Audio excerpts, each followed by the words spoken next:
Hi நண்பர்களே, எல்லாம் எப்படி இருக்கீங்க? எல்லாம் நல்லா இருக்கணும். நம்ம பார்க்க வேண்டிய இடம் பார்த்தீங்கன்னா தீர்த்தமலை. தீர்த்தமலை எங்கே இருக்குன்னு பார்த்தீங்கன்னா தருமபுரியில் ஒரு 65 கிலோமீட்டர்.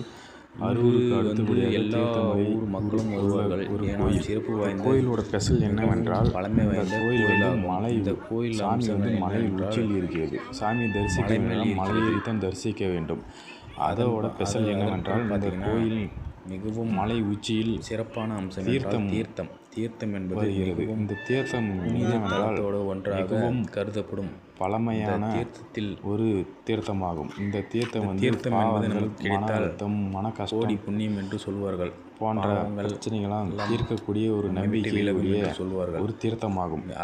அதனால் இங்கு பார்த்தீங்கன்னா உள்ள அனைத்து ஊர் மலையேறும் நண்பர்கள் எல்லாரும் அனைவரும் பத்திரமாக ஏறவும் பாதுகாப்பாக ஏறவும். ஏனென்றால் குரங்குகள் அதிகப்படியாக எண்ணிக்கையில் உள்ளது.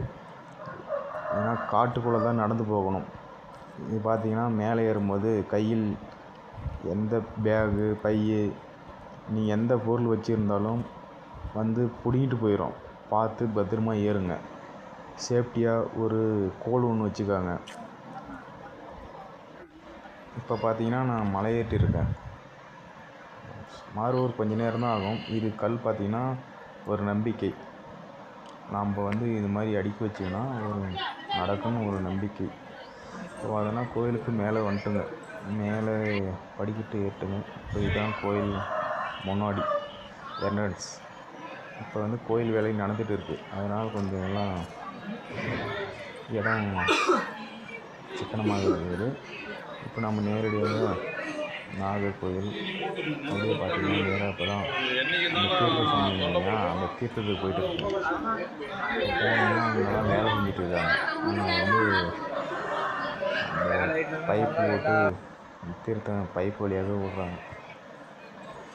இது 2வது தீர்த்தம். இங்கே வந்து கிணறுன்னு சொல்லுவாங்க. அது கிணத்துக்குள்ளே தண்ணி இருக்குது. பழமை வாய்ந்த கிணறு. இந்த தீர்த்தம் தான் கிடைக்க அபூர்வம். ஏனென்றால் மலை உச்சியில் தண்ணீர் கிடைப்பதே அபூர்வம். ஆனால் 24 மணி நேரமும் தண்ணி வந்து கொண்டே இருக்கிறது. அதான் நம்ம பார்க்க கொடுத்து வச்சுக்க வேண்டும்.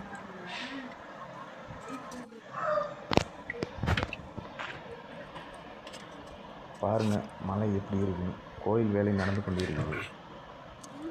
பாருங்கள் பேகை வந்து கையிலேருந்து பிடுங்குது. ஹாய் கைஸ், எல்லோரும் வந்து தீர்த்தமலையில் நாளை சித்ரா பௌர்ணமி முன்னிட்டு சாமி தரிசனம் செஞ்சு நாம் நல்லா இருக்கணும். நம்ம சுற்றி இருக்க எல்லோரும் நல்லா இருக்கணும்.